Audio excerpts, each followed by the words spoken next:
Third. Yeah. Okay, we're back here at Piscataqua Community Secondary School. Sorry about that interruption, but we are back, and you only missed a single from Kinney, strikeout from Dean, and now a runner is at third as Kinney gets to third on the wild pitch. Still 6-2 Pirates.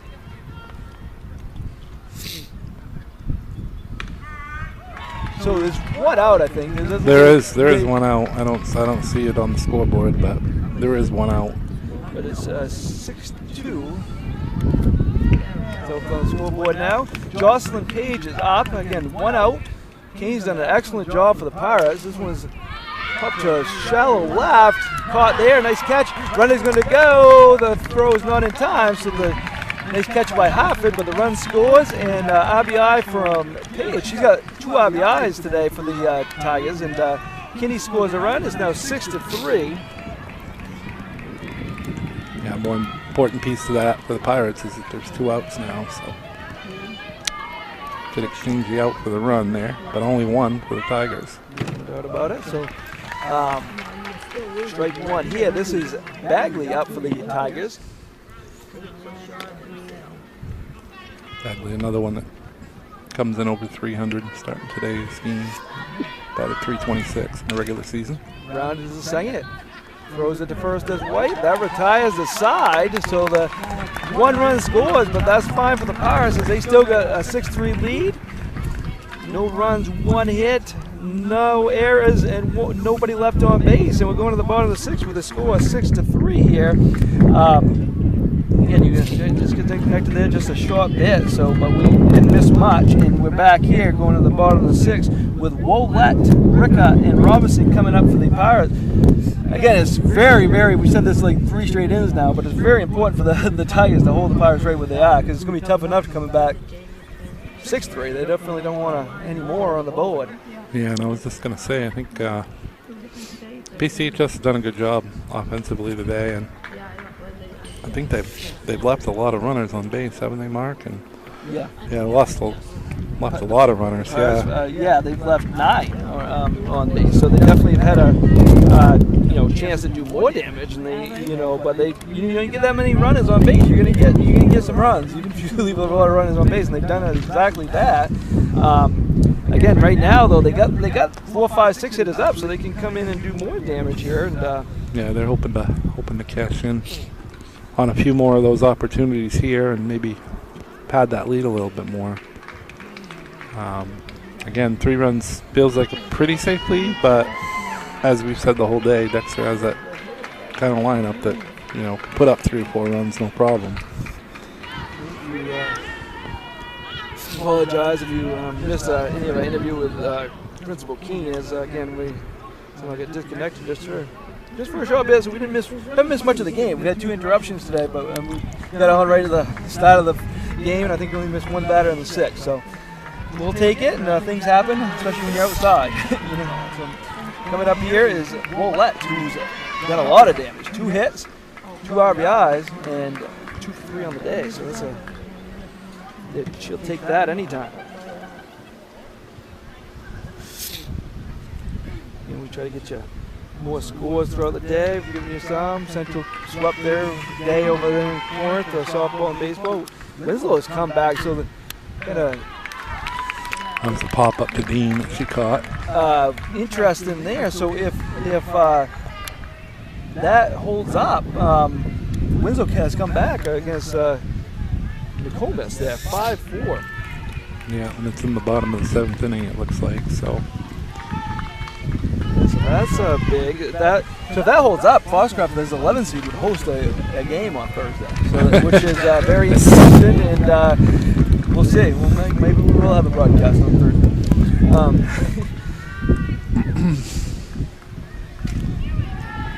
So it's 1 out now. 1 out here, bottom of the 6th inning. Riley Ricker up. Yeah, it can make it very interesting, especially with an open tournament too, and sometimes we see that kind of thing happen. Yeah, I would say in baseball, there's more upsets because obviously, you don't have your hot pitcher going, or or a pitcher struggles one game, those things can happen. So I think normally in a especially baseball, yeah, you're right though. Because softball, more often than not, they throw their best pitcher every game. Yeah. So yeah, it's, things could happen, and it's not over yet though, because Nakoma's still at the bottom of the 7th there in Newport. Yeah, that's crazy though. Number 11 seed possibly hosting, round. So this one's line to third. King says, "I'll take that," and that ends the 6th. So the first 1, 2, 3 inning of the game. That's the first inning that they didn't have a base runner. All right, so maybe the Tigers can feed off that momentum and go into the 7th inning. And who do we have up due for the Tigers in the 7th? The bottom of the order, the 7, 8, 9 hitters. But if you can get one runner on, a couple runners on, you get the top of the order up. Anything could happen. But the way Kane's been pitching has been very impressive. Getting the job done in the circle, and she's reached base 3 times too. Willette's got 2 hits, also for the Pirates. We want to thank all of our sponsors helping put this game on. Colebrook Mitsubishi, Heron Brothers right here local in Guilford, Lincoln Maine Federal Credit Union, Kimball Insurance right here local in Sangerville, Gateway of Maine, Ames Chiropractic, Black Bear Crane, and Sluggers, and also Maine Highlands Federal Credit Union's pregame sponsor, Bangor Savings Bank, our postgame sponsor. So thank you to all of them, and thank you for tuning in. It's been a good broadcast. Again, we had a couple interruptions, but it happens to the best of them. It does. It certainly does, especially when, like you said, when you're broadcasting outside. But I do want to point out, though, that is another reason to subscribe. If you're watching the game and we go off, we might come back on a different feed like we have today, and you'll get the notification when we do go live. So that's even another reason to subscribe. So hit that subscribe button, and you'll know what we got coming up, if anything, going forward. And right now, the Tigers are hoping to get at least 3 runs to keep this game going. And like I said earlier, in case anybody missed it, if you can, people that are watching, let your friends know, and subscribe yourself, and share, follow. More followers we get, more subscriptions we get, the more games we'll be able to do, more sponsors we'll get. So that's how that kind of thing works. And we've been building hard on the YouTube, and hopefully everybody's enjoying the games we've been able to bring. Sure. It's going to be tough, though, here for the Tigers here in the 7th. King's really been on her game today. She certainly has. Excellent job by her. She's you have 6 hits. 5 of them have been the last 3 innings. So the Tigers, have got a few better swings, but she's been pounding that strike zone. 9 strikeouts, yeah.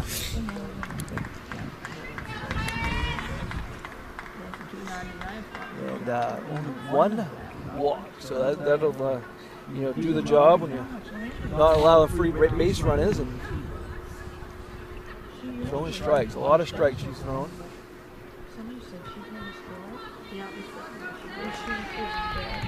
There we go. See if the Pirates can protect a 3-run lead here in the 7th.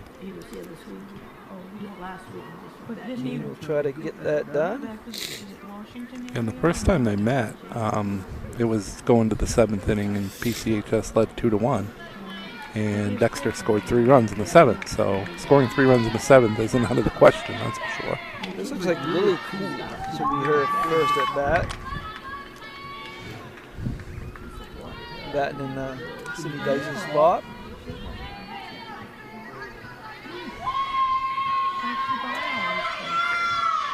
Swung on a nice strike 1. Willie Harris is up next. You up next, you could say.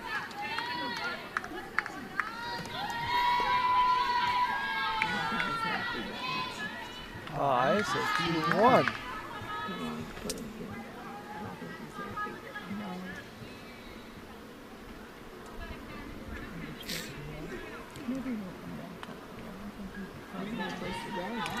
Just want to get base runners.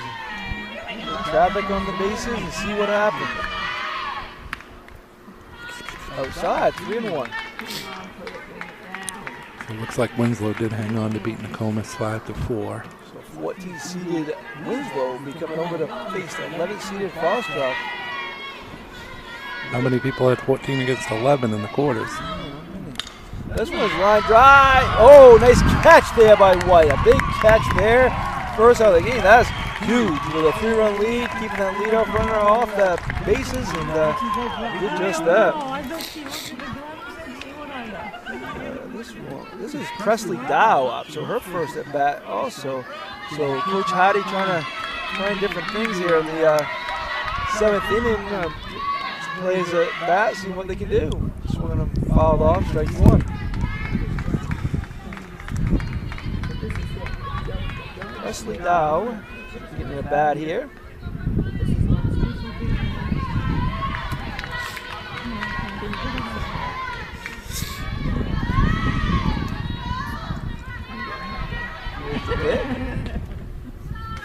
Inside, 1-1.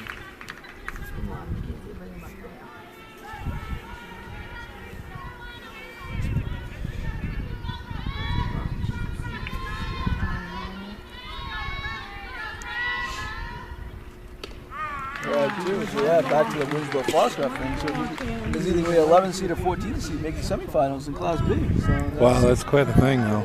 It's quite a thing, and like you said, it can happen a lot more times in baseball usually, but 11 versus 14. Yeah, you see that more than you do in softball, basketball, or football. That's for sure.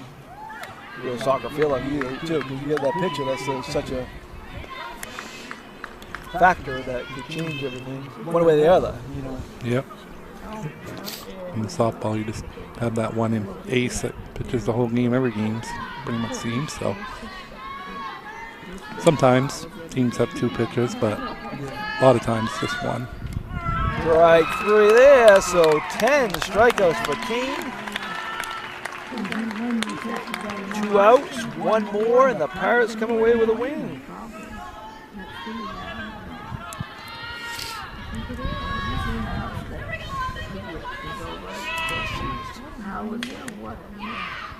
Ball foul there. I don't know. That was a beautiful. Another pinch hitter at the plate mark, or yeah. Hard to see the number. Not turn the right direction to catch the number. 0-1 here.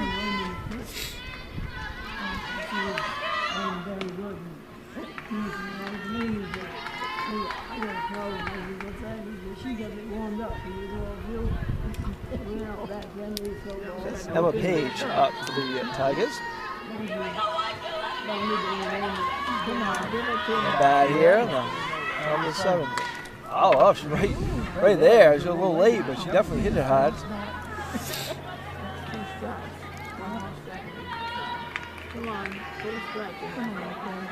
And all our sponsors that be tuning in and fun broadcast. Tigers hoping it goes a little longer.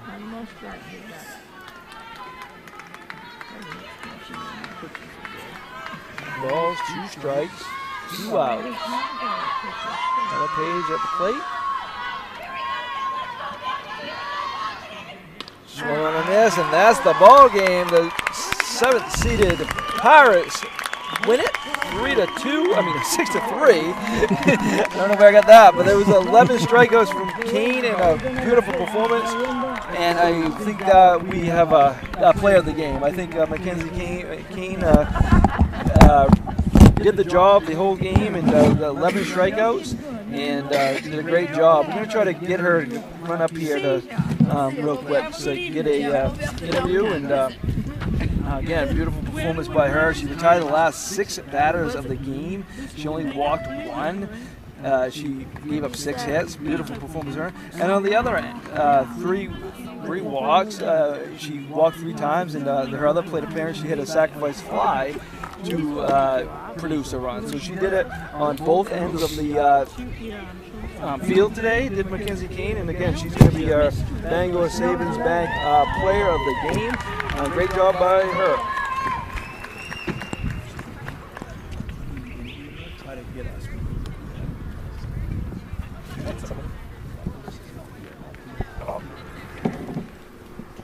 So a beautiful performance there by Mackenzie Kane. Again, 11 strikeouts in the game. She only walked one. Again, other players of note that Aaliyah Wollett had 2 hits and 2 RBIs for the Pirates. Great job by her. The bottom of the lineup did the job. Abby Ricka, she reached base twice, scored a run. Caitlin White reached base 3 times and scored 2 runs. And Haley Hartford scored a run and reached base twice. So great job by the bottom of the lineup. And that's how you're going to win playoff games. You're going to have everybody produce, and they did that today. Again, Mackenzie Kane was the big one in the circle with what she did, but definitely many producers. Lauren Robertson had a double. She scored a run. So up and down the lineup, they did the job. Martina Hill reached base leadoff spot. So great all-around performance by the Pirates as they advanced. Again, they lost to this team twice during the regular season, but they won the one that mattered the most as they got the win here, and they will advance to a Thursday quarterfinal game against Mananock or Penckwest. Fall Eastern Maine Sports will have the matchup who they're playing coming up later tonight. We'll post that. So congratulations in order for them, and again, a great performance today by them. On the other side, Dexter, they're the defending Northern Maine champions. As they, had a great run last year, and so we couldn't count them out throughout this whole game. Hannah Dean, she was the pitcher. She also, her spot in the lineup, scored 2 runs as Bennett ended up scoring the runs as she ran for her, but just a great performance today all the way around. So they win there. So the Pirates improved to 7-11 here on the season. Gonna interview Mackenzie Kane here.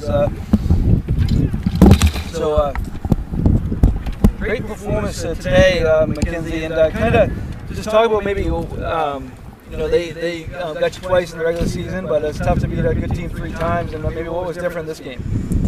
We had a lot of good teamwork. Right from the beginning, we were all together. I think Martina's big idea was to get us all pumped up and stuff, so that was good. Yeah, and now you advance. You kind of just pounded the strike zone. How important was that to be throwing strikes today? It was really important. Yeah, because on the other end, you guys took advantage of some walks on the other end. You had base runners the whole game. Every inning except for the last one, you had base runners.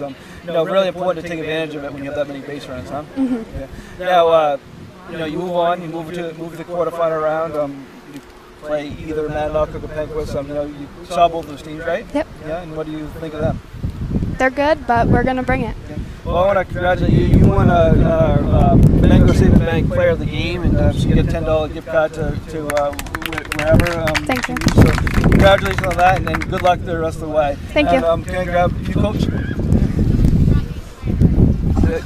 Coach Tracy here with me on this one after this 6-3 win. So, again, you lost them twice, but you won the most important one, huh? Yes. Yeah. Absolutely. And kind of just talk about some players. That came out big at the plate for you today, and she's done that all year, huh? Yes, she has. She's one of our big hitters. As a senior, she knows what to do when she gets up there, and the biggest thing is just being patient. And today was definitely a patience game, waiting for that pitch to come through and sending it somewhere. Mackenzie, as we talked with her, just throwing strikes, getting ahead of the hit is always important, huh? Yeah, absolutely. We know that they're a pretty good hitting team too, but we got defense to support behind her as well. So as long as she's got the pitches getting in there, we've got the support behind her to play the ball as well.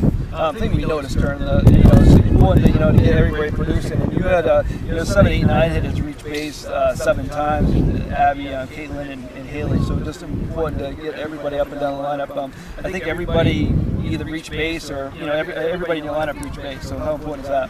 It's absolutely important. You need your runners on to score points, and that's one thing that I don't want to do is stack on my front line. And everybody on our team can hit. That's the biggest thing. Is as long as they've got the confidence at the plate, they're going for it.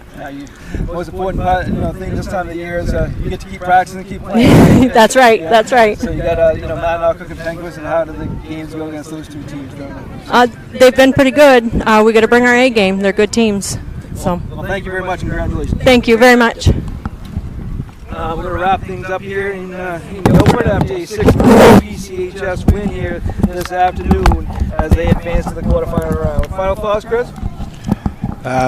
Great game thrown by Kane, and great job by the bottom of the lineup. Got the key hits, timely hits when they need to, and now they're moving on to the quarterfinals. Now we, for us, we're going to keep updating EasternMainSports.com with all the scores, and if we're going to have any, broadcasts going forward, and final thoughts from you, Chris. Yeah, we had another big upset on Class C baseball today. We had number 14 George Stevens over number 3 Madinock, 3-0 today. Oh wow, that's a big upset there. Again, happens in baseball. So a great win there for them. George Stevens had some close games this season, so good win for them. And thank you for that update, Chris. And I want to thank you. I want to thank Connor for doing the camera work for us today. And again, we'll keep you updated what's going on, but we'll have plenty of scores. We'll get all the scores, all the quarterfinal matchups posted by tonight or tomorrow. But again, thank you to our sponsors, and thank you to you for tuning in to this broadcast here on Eastern Maine Sports Media. For now, signing off.